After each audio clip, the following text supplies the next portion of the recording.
Some stories are funny, some are disturbing, and some go beyond the rabbit hole. Let's begin. Story 1.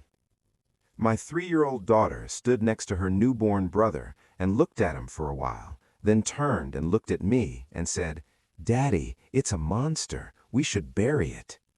Story 2. My 6-year-old daughter came downstairs from her bedroom and said, "Dad, I think Casey is dead." That's my 3-year-old daughter. Of course, I ran up to make sure Casey was okay, at which time my oldest daughter raided the cookie jar. Story 3. My daughter had some imaginary friends for a couple years named Dodo, Ghana, and the Evil. They just sort of appeared out of nowhere when she was about 2.5 years old. It started with Dodo and Ghana. Then a few months later, she was about 3 at this point, she came up to me and told me with a creepily expressionless face, "The Evil is coming over today," and just walked away. Turns out, the Evil was actually a pretty nice imaginary friend. She just had an unfortunate name. Story 4. Getting my 2.5-year-old daughter out of the bath one night, my wife and I were briefing her on how important it was she kept her privates clean. She casually replied, "Oh, nobody scroofs me there. They tried one night. They kicked the door in and tried, but I fought back. I died, and now I'm here."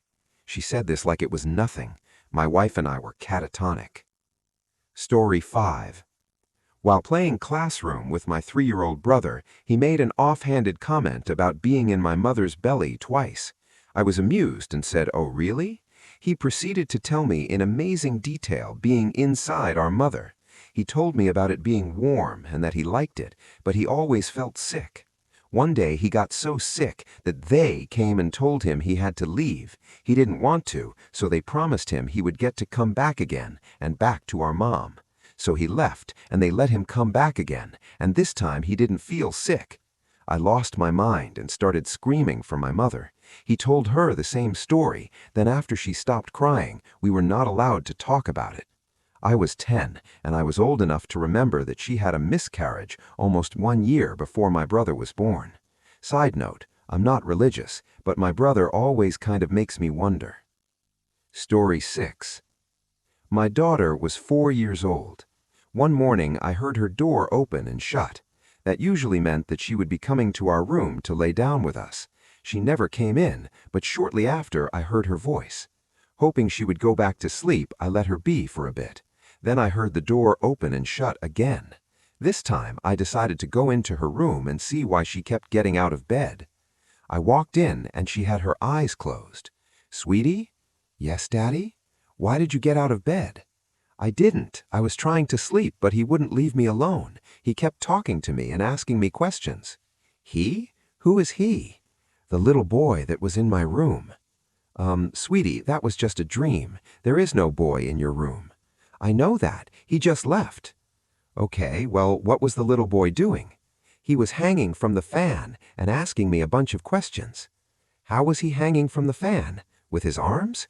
"No, with a rope." Scariest fucking moment of my life. I asked her about it about a year later, and she said she doesn't remember. Story 7. My kid was in the bathtub one night with the bathroom door open, and I was puttering around in the next room. She called out and said, "Hey, Mommy, who was that blue guy who just walked down the hall?" She said he was tall and thin and featureless, like the shape of those men on the bathroom door, like at a restaurant. Creeped me out. Story 8. My 2-year-old said there is a fairy in his room. He points to the corner with the aircon. He says it most nights. One day I was showing him some old family photos. I show him one of my mom, and he points to it and says, "Fairy, fairy, bedroom." The photo was of my mom as a girl. She died 4 years ago. Story 9. I had a music teacher who took his 4-year-old daughter to an old theater in Alaska. She started crying immediately when she walked in, so he took her outside, and she stopped crying. He took her back in, she started crying again, so he took her outside again.